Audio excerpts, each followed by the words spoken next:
നിശബ്ദതയുടെ ഒരു മഹാസമുദ്രം പോലെ അവിടുന്ന് പീലാത്തോസിന് മുമ്പിൽ നിൽക്കുന്നു. വിധിവാചകം മുഴങ്ങുകയാണ്.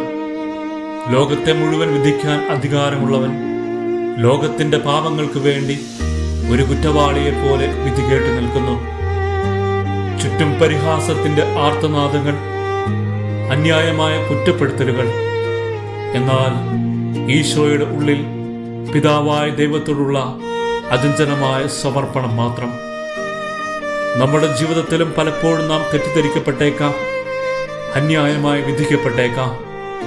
അപ്പോഴൊക്കെ പ്രതികാരത്തിന്റെ വാക്കുകൾക്ക് പകരം മൗനത്തിന്റെ ഈ വലിയ പ്രാർത്ഥന നെഞ്ചേറ്റാൻ ക്രിസ്തു നമ്മെ പഠിപ്പിക്കുന്നു.